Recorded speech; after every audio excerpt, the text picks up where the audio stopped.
Saludos, Cuscatlecas y Cuscatlecos, les habla RV-A y la A significa que soy ateo. El problema de ser un testigo de Jehová. Primera parte.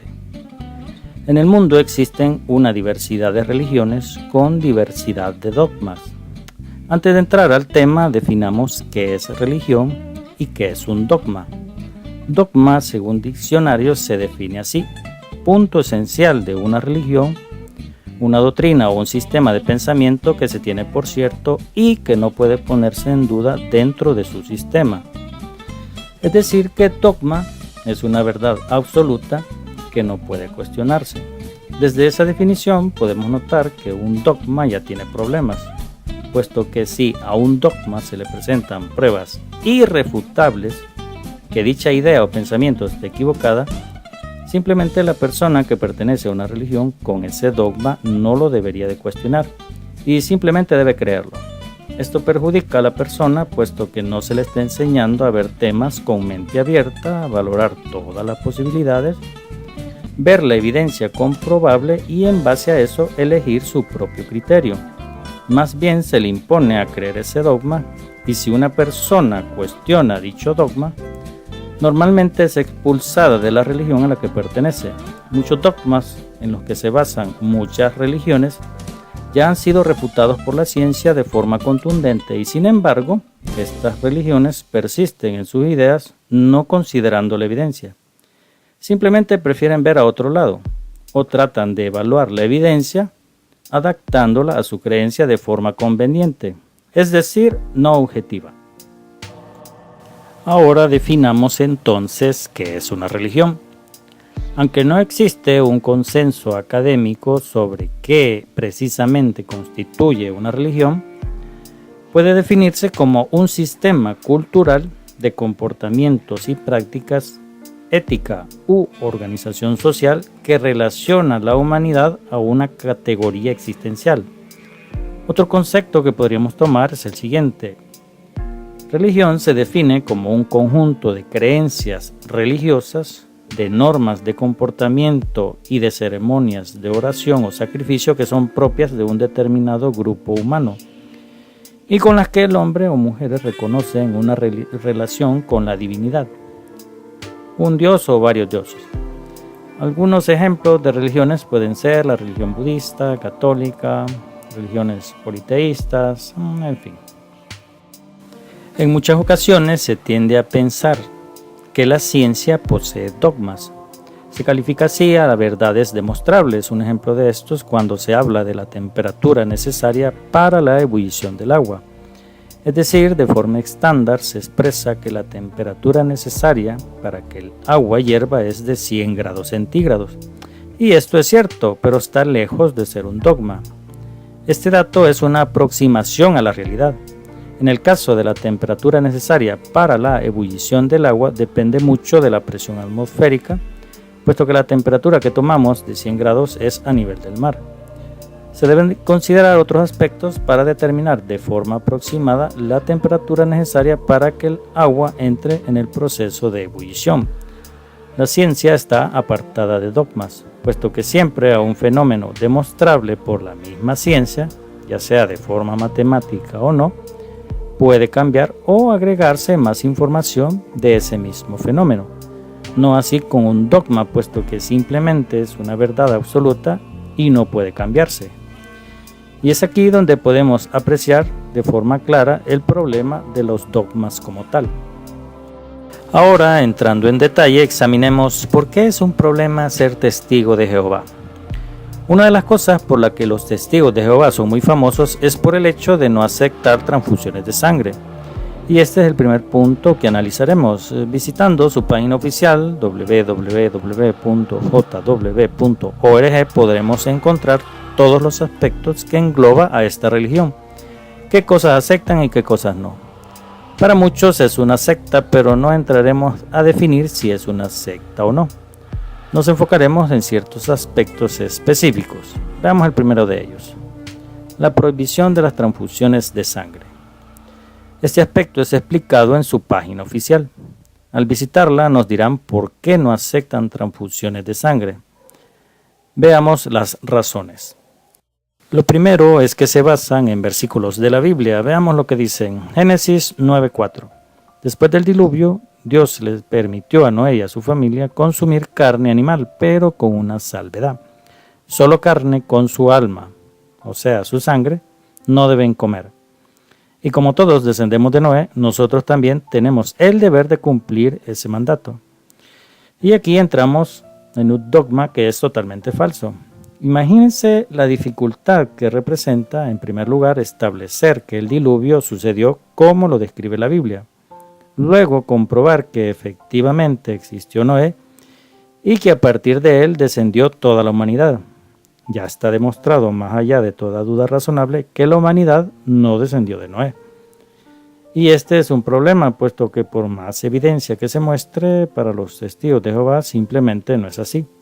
Además, está científicamente comprobado que el diluvio tal cual se describe en la Biblia nunca sucedió. Otro aspecto es indicar que el alma es igual a la sangre. En todo caso, vamos a profundizar más adelante algo todavía más complicado con este dogma. El siguiente versículo, Levíticos 17:14. No deben comer la sangre de ninguna clase de carne, porque el alma de toda clase de carne es su sangre. Cualquiera que la coma será cortado. Para Dios, la sangre representa el alma o la vida, algo que le pertenece a Él. Aunque esta ley fue dada exclusivamente a la nación de Israel, nos muestra lo importante que es para Dios este asunto. Aquí tenemos otro dogma, la afirmación que el alma es exactamente igual a la vida y que la vida es la sangre. Afirmaciones que van en cascada. Esto es totalmente falso. Alguien puede decir falazmente que sin sangre no se puede vivir. Pero igualmente hay muchas partes del cuerpo necesarias para la vida y podríamos entrar en un debate de quién necesita a quién. Es decir, un órgano no puede funcionar sin sangre o la sangre no tendría sentido si no hubiese un órgano. En todo caso, no entraremos a ese debate. Ya veremos otro aspecto más curioso sobre esta creencia. Hechos 15:20. Dios ha ordenado a los cristianos que se abstengan de la sangre, el mismo mandato que le dio a Noé, y la historia revela que los primeros cristianos rechazaban el consumo de sangre y que ni siquiera la usaban con fines curativos.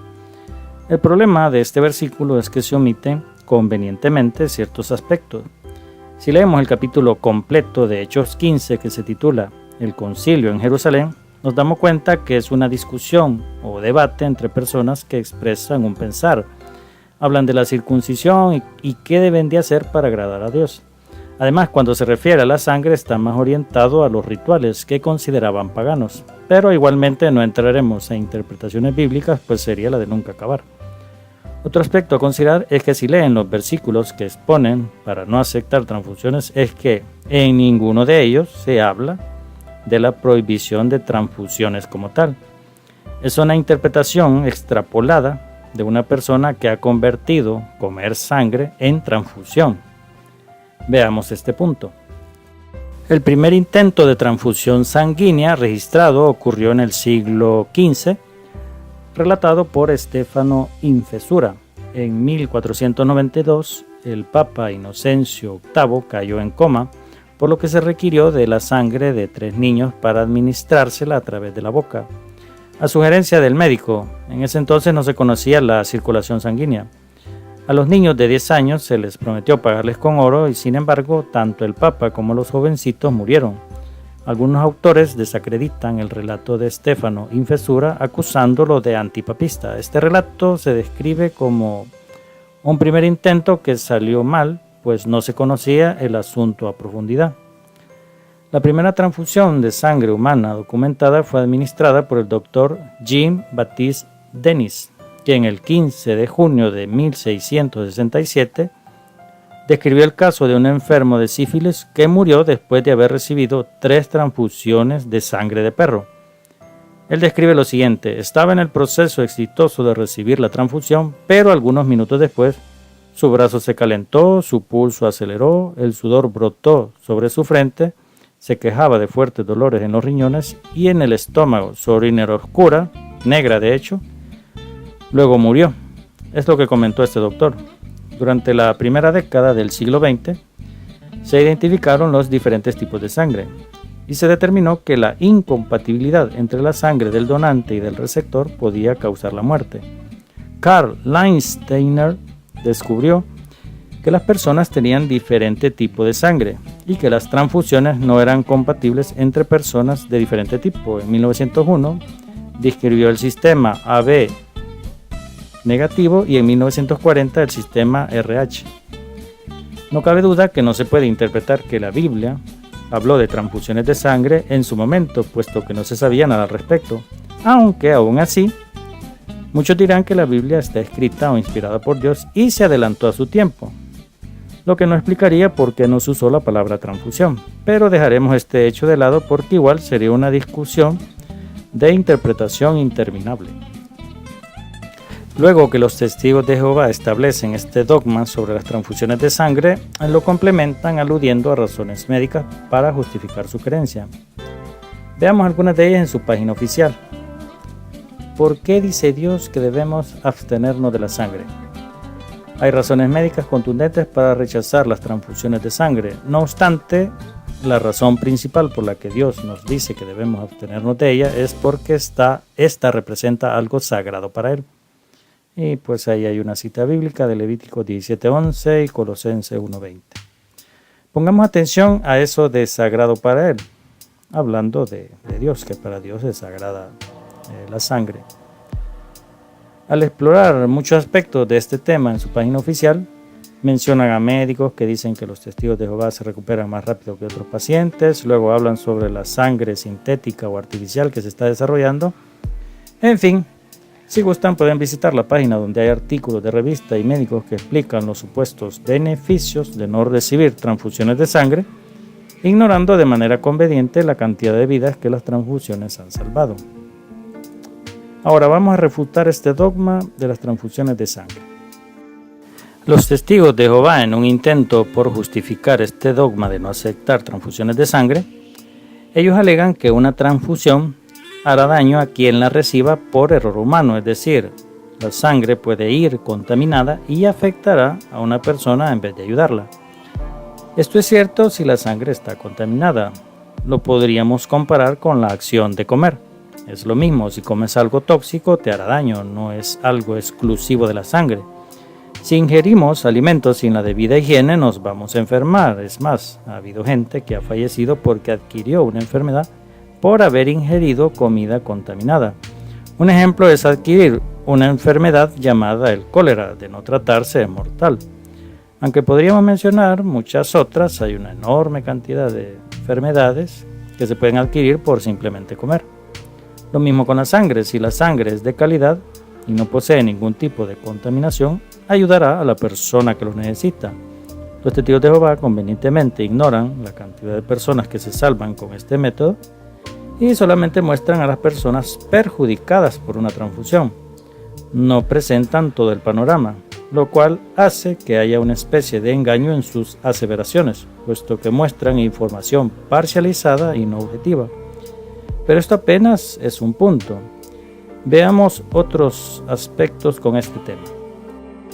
Existen enfermedades en donde se hace necesaria las transfusiones de sangre. Tenemos casos como el dengue hemorrágico y la leucemia, en donde parte del tratamiento requieren transfusiones. Ahora, el punto más importante en este análisis para demostrar el error que cometen los testigos de Jehová con este dogma es el siguiente. Partamos del hecho que Dios creó todo. Creó al mundo, creó a la naturaleza y al ser humano. Los testigos de Jehová afirman que para Dios la sangre es sagrada. Veamos este punto específicamente. Si observamos a la naturaleza en la actualidad, podemos apreciar que algunos animales, cuando se ven en la necesidad de cazar, se alimentan de carne con su sangre. Tenemos el caso de las serpientes que ingieren su alimento tragando a su presa entera. Los leones, lobos, tigres o hienas comen a sus presas sin excluir la sangre. Esto hace preguntarnos, ¿cómo es posible que para Dios la sangre sea sagrada, pero creó a la naturaleza de esa forma? Es más, ha habido casos de humanos devorados por animales y no parece importarles ingerir la sangre. El punto medular es que, si para Dios la sangre es sagrada, ¿por qué crear especies o la naturaleza que rompen esa normativa? Es decir, que no siguen esa norma. Ahora, ahondando más en este punto, en la naturaleza podemos observar que las plantas aprovechan la luz solar para transformarla en materia orgánica. Hay animales que obtienen energía de la carne, incluyendo la sangre, pero también en la naturaleza existen animales a los que se les han denominado hematófagos, que son animales que se alimentan de la sangre, como por ejemplo las pulgas, los piojos, las garrapatas, las sanguijuelas y algunos murciélagos conocidos como vampiros. Los murciélagos vampiros son animales que se nutren de la sangre. Esto demuestra que así como las plantas aprovechan la luz solar, otras especies de animales aprovechan la carne, las frutas, los vegetales, y la sangre solamente constituye un elemento más de nutrición dentro de la naturaleza. El mosquito adquiere sangre de los humanos, omitiendo por completo la definición de sagrado, aparte que es el responsable de la transmisión del dengue hemorrágico. Al adquirir esta enfermedad, puede suceder que necesites una transfusión de plaquetas debido a que es uno de los daños que causa esta enfermedad. Es por estas razones que se puede afirmar que este dogma no tiene ningún peso para seguir creyéndolo.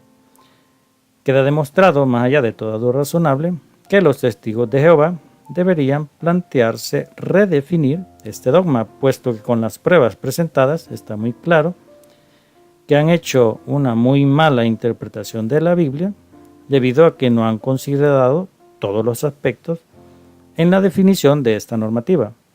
No tiene sentido que para Dios la sangre sea sagrada y crea la naturaleza rompiendo su propia norma. Otro asunto es que uno de los versículos que toman como referencia está en el libro de Levíticos. Ahora, imaginémonos interpretar otro versículo que se encuentra en Levíticos en el capítulo 21, versículos del 16 al 24. Dice, como título, impedimentos para el sacerdocio. El Señor se dirigió a Moisés y le dijo, dile a Aarón que, ahora y en el futuro, a ninguno de sus descendientes con algún defecto físico se le permitirá presentar la ofrenda de pan de su Dios. A decir verdad, nadie que tenga un defecto físico podrá presentarse a hacerlo, sea ciego, impedido, con la nariz o las orejas deformes, con las piernas o los brazos quebrados, jorobado, enano, con nubes en los ojos, sarnoso o con erupciones en la piel, o con los testículos dañados.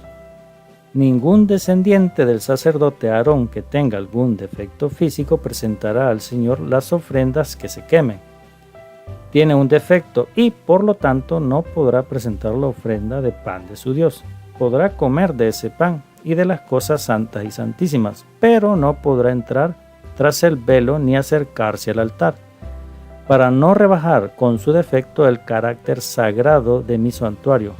Yo soy el Señor que los ha consagrado. Y Moisés repitió esto mismo a Aarón a sus hijos y a todos los israelitas. En mi caso, podría interpretar que a Dios no le gusta la gente con defectos para el sacerdocio, pero al ponerse desde el punto de vista de la existencia de un Dios bondadoso, de misericordia y todos los atributos que se le asignan, obviamente no llevaría a la práctica una interpretación que yo haga de estos textos. Si eres testigo de Jehová, espero puedas discutir este tema para que redefinan el dogma de las transfusiones de sangre, aunque mi recomendación personal es renunciar a este tipo de religiones. Si quisiéramos definir como sagrado, vital o de suma importancia un elemento, pienso que todos estaríamos de acuerdo en que ese atributo se lo podríamos asignar al agua, debido a que sin agua simplemente no habría vida.